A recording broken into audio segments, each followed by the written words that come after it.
like Old Home Week here. I noticed Elizabeth also. There's people coming from far and wide. So glad to be here. I was thinking about how when you're a minister of a church for a long time, you see life coming and going.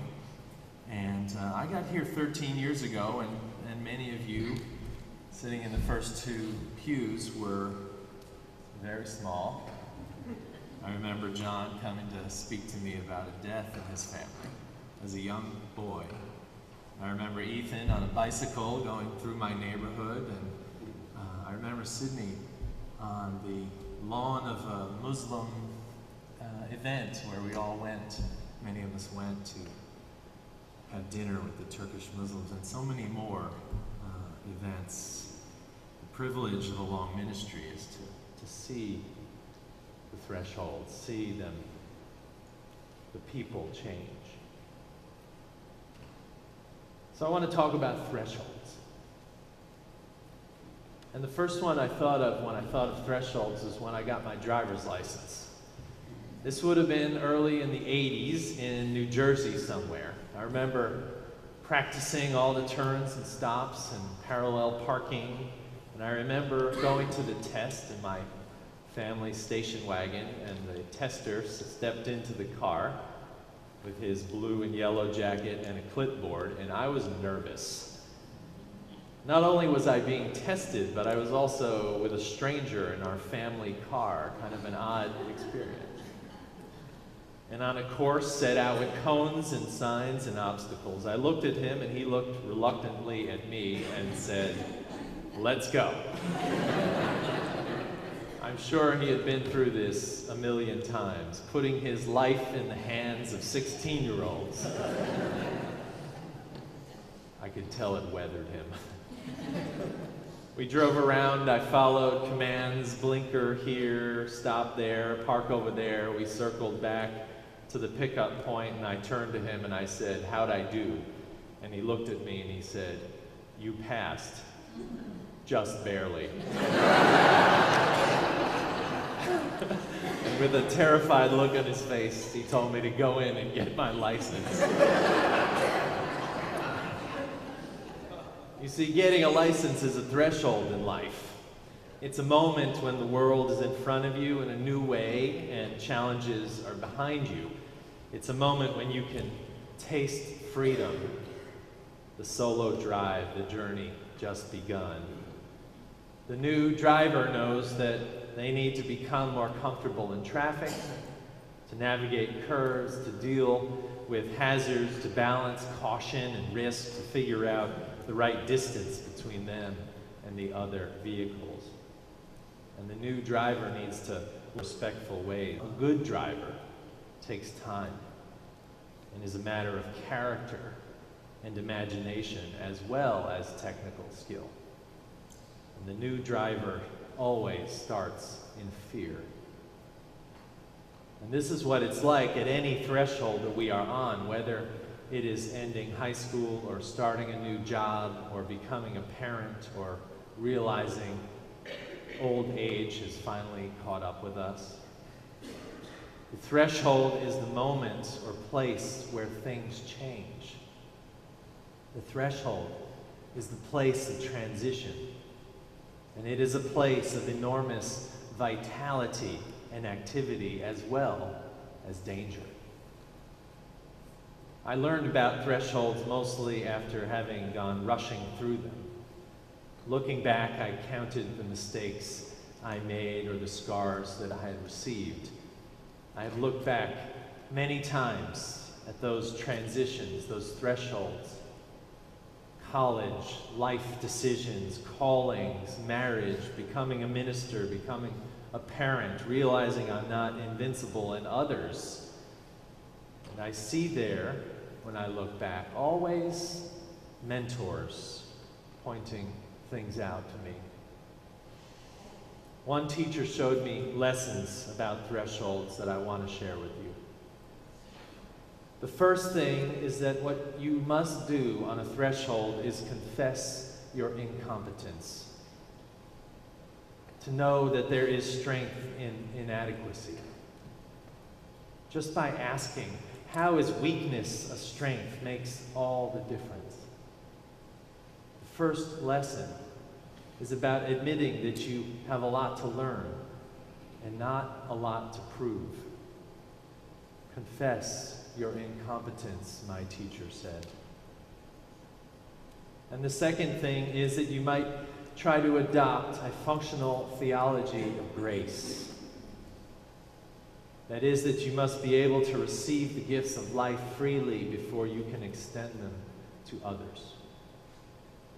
Now, grace is a sermon unto itself, but here we might just say that the accident that brought us into the world requires a light touch and a nod to the fact that there are things in life we can never get but can only be given. Things that we can not earn. Things that we do not deserve. Things we do not bring about. And they call us to rest in life.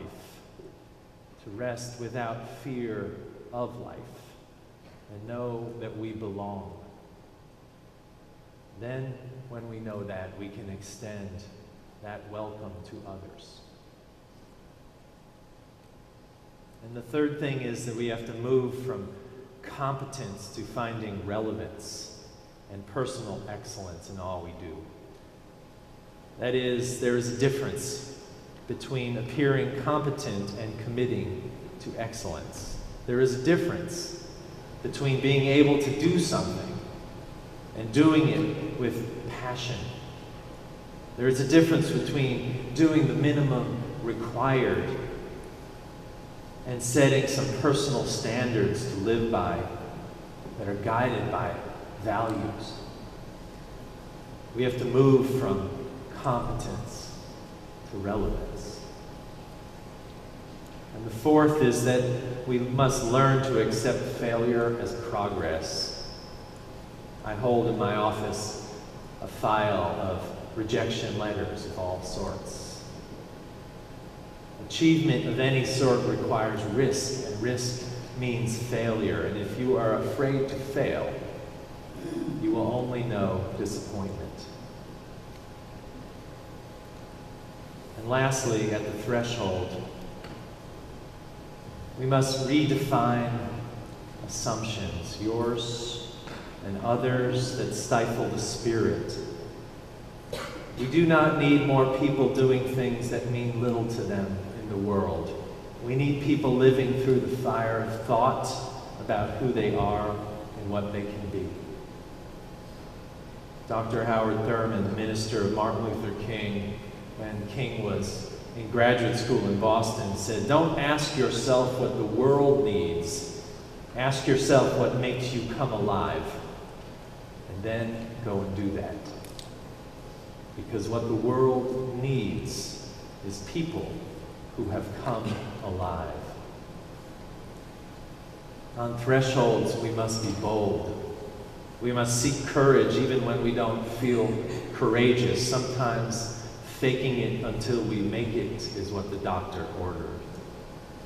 We need to know that the greatest thresholds are those in which we ask not what the world needs, but what makes us come alive.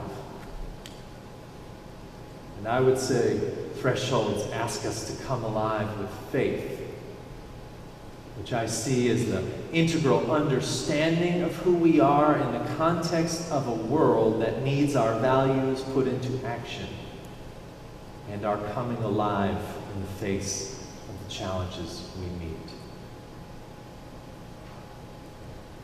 A Welsh poet and Anglican priest wrote a poem called Threshold. His name was R.S. Thompson. He said, "On the threshold, to look back is to lose the soul I was leading upwards toward the light.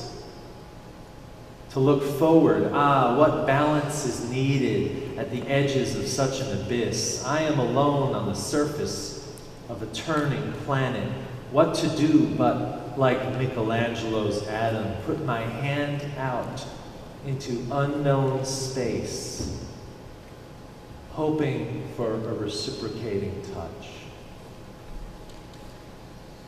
threshold is a place of transition, where reaching out is not only to those who can help us, but to God, to the unknown space, hoping for a reciprocating touch, a nudge, a pull, a confirmation of who we are. So today, in the midst of this bridging we witnessed of our youth to young adult, we can think of the thresholds in our lives. What have the thresholds been in your life? Who was there to guide you? And what unknown space were you entering? And on that edge, on that abyss, what balance did you need to push you through to the next stage? And we can turn these questions to the present also. What thresholds do you stand upon today? Who is there to guide you? And what balance is required at the edge of this abyss? These are theological, spiritual questions. So for all of you who sit in these pews, who have crossed the bridge today, we give you our blessing. We want you to know we are here for you as your life opens up to so many unknown spaces. We care about you more than we care about what you achieve. And we love you into this threshold. We bless you on this journey. As you take the wheel of your life, live excited for the possibilities. Know that dangers abound, but also know there is much to learn. Ask yourself today and every day the essential question: what makes you come alive? That is our blessing on you today and on all of us here this morning. Amen. Amen.